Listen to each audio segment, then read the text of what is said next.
청소년 성경험 평균 연령이 2018년 조사로 13.6세입니다. 그러면 흡연은 언제일까요? 그 온라인 건강 조사로는 12.8세입니다. 청소년 사망 원인 1위는 11년째 자살입니다.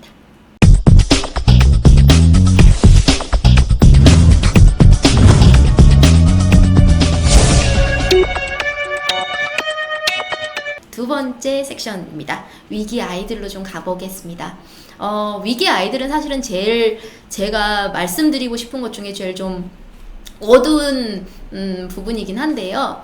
오히려 요즘은 강연을 갔을 때 이 부분을 또 굉장히 좋아하시는 분들도 많이 있는 것 같아요. 이분이 뭐 내용이 밝아서 좋은 게 아니라 이런 얘기를 대놓고 해주는 분이 없었다, 이런 분도 많이 있는데요. 지금 청소년 성경험 평균 연령이 2018년 조사로 13.6세입니다. 그러면 흡연은 언제일까요? 그 온라인 건강 조사로는 12.8세입니다. 청소년 사망 원인 1위는 11년째 자살입니다. 그러니까 아이들이요, 사고가 나서 죽고 이런 아이들 아니라 목매서 죽고, 학폭 때문에 내가 어떻게 하질 못해서 죽고, 이게 지금 굉장히 큰 이슈죠. 그래서 저는 이 위기의 아이들 코너에서 요즘 제일 핫한 거, 자살하고도 좀 관련이 있지만 자살보다 좀 더 학교에서 더 많이 빈번하게 일어날 수 있는 자해 얘기를 조금 드릴까 합니다. 실제로 유튜브 같은 데서 보면은 자해 때문에 상담을 하는 아이들도 굉장히 많고요. 이제 그 SNS에 자해라는 그 해시태그를 이용해서 검색을 하시면 몇만 건의 그 자해 인증샷이 나옵니다. 자해를 하기 가장 좋은 부위가 어딜까요? 어딜까요? 네, 손입니다. 손목. 여기가 거의 시초라고 보시면 돼요. 그래서 이쪽의 선, 그다음에 이쪽의 선, 이게 지금 제가 자해를 얘기하는 게, 예전에는 어떤 느낌이었냐면 자해를 하는 애들이 한정적이고 자해가 뭔가 집안에 혹은 특수한 문제 상황에 있는 아이들만 한다라는 인식이 좀 많았는데, 요즘은 그렇지가 않아요. 요즘은요, 공부 잘하고 집도 괜찮고 애도 정말 좋은데 그런 애들도 자해를 많이 합니다. 왜 그렇습니까? 그래서 지금 올해 2월에 그 KBS 스페셜에서 자해에 관해서 1시간짜리 스페셜이 올라와 있어요. 아마 유튜브에서 보실 수 있을 거예요. 그것도 나중에 한번 보시면 좋은데, 애들이 일단 SNS가 발달했기 때문에 자해에 대해서 쉽게 좀 인증샷도 보고 뭐 이래서, 처음에는 어른들이 어떻게 생각했냐면, 애들이 허세가 있기 때문에, 그 사춘기 특유의 그 허세가 있죠? 아까 말씀드린 것처럼 나는 이제 나는 이제 보통 사람이 아니야, 뭐 이런 생각을 갖고 있는데, 그런 것들 때문에 SNS에 내가 인증샷을 올리고 싶어서, 그리고 나도 해봤다는 걸 보여주고 싶어서 하기도 하지만, 그 아이들 자체가 지금 너무 표현할 수 있는 탈출구가 많이 없는 거예요. 그래서 이걸 선택하는 아이들이 굉장히 많아지고 있어요. 실제로 뭐 자해 경험이 있는 아이들이 뭐 거의 한 10%대로 나오는데요. 문제는 이 10%대로 나오는 이 경험 있는 아이들은 진짜 이렇게 수치상으로 밝혀진 애들이고요. 그것뿐만 아니라 얘네가 뭔가 자해를 했다고 어떤 애들이 10%의 아이들이 올리면 그거를 좋아요를 누르는 아이들이 그거의 3배, 4배 이상이 된다는 거예요. 그러면 걔는 잠재적으로 자해라는 것에 대해서 계속 노출이 되어 있는 거죠. 그래서 아이들이 그런 것에 노출이 되어 있다 보니까 자해가 굉장히 나를 상하게 하고 내가 하면 안 되고 뭐 이런 것보다는 내가 언젠가 나도 힘들 때 그거를 선택해 볼 수 있지 않을까? 라는 생각을 갖게 하기 굉장히 쉬워진다는 거죠. 그래서 전문가들은 이렇게 얘기하죠. 예전에 자해하면은 굉장히 나를 해치고, 그리고 자해가 약간 자살의 전 단계로 생각을 했는데, 요즘은 아닙니다. 비자살성 자해. 자살을 하지 않고 내가 자해를 통해서 얻고자 하는 목적이 뭐냐면 살기 위해서라는 거예요. 살기 위해서. 이게 어른의 생각하고 굉장히 다르죠. 어른은 자해를 반복해서 하게 되면 이게 몸이 상하고 결국에는 이걸 잘못하게 돼서 정말 이렇게 동맥이라도 끊게 되면 죽음에 이른다. 근데 아이들은 그게 아닌 거예요. 그래서 자해를 하는 아이를 데다가 물어봤어요.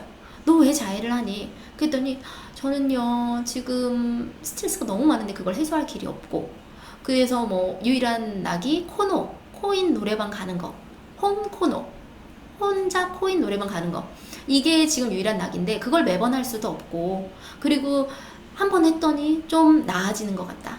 자해는 중독성이 있습니다. 한 번 했더니 나아지는 것 같다. 그래서 나는 이제 과도한 그 불안을 어떻게 할지 몰라서 다시 이거를 선택한다. 그리고 내가 지금 할 수 있는 건 요거밖에 없고, 난 너무 미련하게 착하다. 그러니까 다른 사람을 괴롭힐 수는 없다. 왜? 그게 내가 나쁜 짓인 걸 아니까. 그래서 결국에는 화살이 누구한테 향한다? 네, 본인한테 향한다. 이렇게 얘기를 하고 있어요. 그래서 이 아이들이 자해를 하게 될 때, 그러니까 처음에 그 자해라는 게 굉장히 거대한 것으로 보시지 마시고, 저도 초등학교 때 저희 그런 친구가 있었어요. 송곳으로 이렇게 손가락을 이렇게 놓고 이렇게 장난하다 푹푹 찌르는. 그래서 저는 그 아이가 왜 그런지 몰랐거든요. 근데 이제 나중에 어른이 돼서 알았죠. 그 아이가 했던 게 자해였겠구나. 그래서 보시면 아주 작은 것부터 얘가 자기 신체를 좀 상하게 하고 있지는 않은지를 좀 살펴보실 수가 있어요. 저희가 교사도 그렇고 학부모님도 그렇고 굉장히 좀 계속 해주셔야 되는 게, 사춘기에 왔을 때는 관찰인 것 같아요. 아이가 뭔가 정보를 내어놓지 않아요. 그럼 우리는 그 아이를 계속 좀 봐야 되는 거예요. 근데 이 관찰은 세심해야 돼요. 그 아이가 내가 지켜보고 있다는 걸 통해서 굉장히 기분을 나빠한다거나 이게 아니라 정말 배려하는 마음으로 얘를 지속적으로 살펴보는 거죠. 그래서 아이들이 제일 하기 쉬운 어떤 손목이라든지 그다음에 신체 같은 거, 그러면 이제 학폭 같은 경우도 징후를 좀 알아볼 수 있거든요. 이런 것들을 좀 잘 보셔주시면 좋고요. 생각보다 내 아이는 전혀 그럴 것 같지 않았는데 자해를 하다니 라는 걸 만약에 혹시 알게 되셨을 때, 그때 부모님의 반응이 굉장히 중요합니다. 대부분은 어떻게 나오냐면요, 야, 너보다 힘든 사람 얼마나 많은데 왜 네가 뭐가 아쉬워서 자해를 해? 그리고 왜 네가 이렇게 해서 가족을 힘들게 하니? 이런 반응을 먼저 하세요. 그러면 그때 아이들이 그게 어떤 게 느껴지냐면, 자기네들도 자해가 나쁘다는 건 알아요. 그리고 부모님한테 걱정을 끼쳐서 죄송하다는 걸 알거든요. 근데 어떻게 할 수가 없어서 또다시 칼을 잡게 된다 그러더라고요. 그러니까 그때 반응이 담담할 수는 없겠지만, 상담사분들은, 이제 상담사 선생님들은 뭐라고 얘기를 하시냐면, 말없이 들어줘라. 그 다음에 함께 울어줘라. 그리고 힘들었구나 라고 그 아이의 힘듦을 담아달라 라고 말씀을 하셔요. 저도 그게 참 중요하다라고 보는데요. 이게 사실은 쉽지 않아요. 그쵸? 부모님들 쉽지 않습니다. 등짝에 스매시가 먼저 나가기도 하고요. 왜 우리 아이에게 내가 뭘 잘못해서, 내가 여태까지 얘를 어떻게 키웠는데 얘는 왜 갑자기 이런, 그거에 대해서 쉽지 않습니다. 우리도 인간이고, 저는 저뿐만 아니라 부모님들도 다 교육자라고 생각하기 때문에, 교육자이기 전에 저희는 다 사람이고 하기 때문에 못합니다. 그러면 제가 방법을 알려드리고 싶은 게 뭐냐면, 아까 뭐 이렇게 안아주고 공감하고, 이건 정말 상담하시는 분들은 이게 훈련이 많이 돼 있으세요. 근데 이제 부모님들이 그걸 먼저 하기가 좀 어렵다라고 하시면, 그런 뭐 연습과 더불어서 아이가 이쪽으로 표현하는 거 말고 어떻게 다른 쪽으로 표현할 수 있나를 한번 살펴봐 주시면 좋을 것 같아요. 예를 들어서 춤 같은 거를 좋아하는 애들이 있어요. 이렇게 그 운동이나 춤으로 표현할 수 있는 애들은 그런 쪽으로 좀 길을 터주시면 좋아요. 그걸 꼭 직업으로 하라는 게 아니라, 예를 들어 저희 친구 같은 경우도 복싱을 굉장히 열심히 하는 아이. 그러니까 예를 들어 뭐 만약에 가정에 부모님이 어떤 문제 상황이 됐을 때, 요즘은 또 이렇게 헤어지시는 분들도 많고 여러 가지 그 상황들이 있으니까, 그런 문제가 생겼다거나 혹은 집안에 사업이 망했다거나 이렇게 말 못할 애들이 밖에 가서 그거를 친구한테 다 오픈할 수도 없죠. 그런 상황들이 생겼을 때 운동을 하게 되면 굉장히 많이 도움이 돼요. 운동이라든지, 그 다음에 그 춤추는 거 좋아하는 애들 그러면 춤을 춘다든지, 요즘은 또 동아리를 이뤄서 자기네들끼리 자율 동아리로 많이 그 지자체에서 이렇게 밀어주는 청소년 그 지원센터에서 이렇게 막 춤을 출 수 있거든요. 그런 것도 좋고요. 그 다음에 요즘 되게 좋은 거, 정적인 아이들 같은 경우는 그 색칠하는 거, 컬러 테라피라고 하죠. 그런 것도 너무 좋아요. 그런 걸 하면서 애가 몰입하고 조금 그 현실에 대해서도 약간 이렇게 떨어지면서 생각할 수 있고 그런 것도 너무 좋고요. 그 다음에 저도 책을 쓰는 사람이니까 그 글 쓰는 걸 또 되게 권해요. 그러니까 애들은 요즘 뭐 글 쓰라 그러면 굉장히 힘든데요. 짧은 시 이런 거 굉장히 생각보다 잘 써요. 짧은 시, 그 다음에 음악가 더 좋아하면 랩은 사실 막 욕도 많이 들어가 있긴 한데요. 그런 식으로라도 뭔가 이렇게 표현할 수 있는 수단을 좀 있으면 아이들이 숨 쉴 수 있는 공간이 있더라고요. 지금의 아이들이 숨 쉴 수 있는 뭐가 없기 때문에 그게 굉장히 많이 찾거든요. 그래서 아이에게 숨 쉴 수 있는 무엇인가 표현 수단을 좀 만들어 주시면 아이가 자해하는 빈도수가 점점 줄어들지 않을까라는 생각이 듭니다.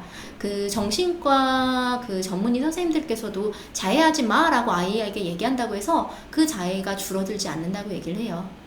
그래서 그런 걸 좀 잘 봐주시고요.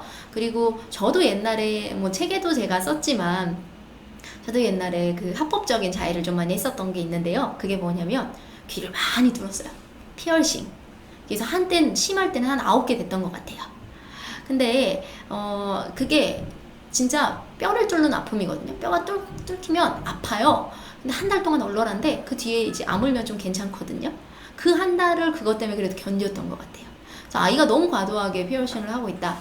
뭐 이러면 한번 좀 아이의 심리를 한번 보실 수는 있는 거죠. 이 아이가 요즘 어떤 것들이 고민을 가지고 있을까 이런 걸 좀 보시면 좋을 것 같습니다.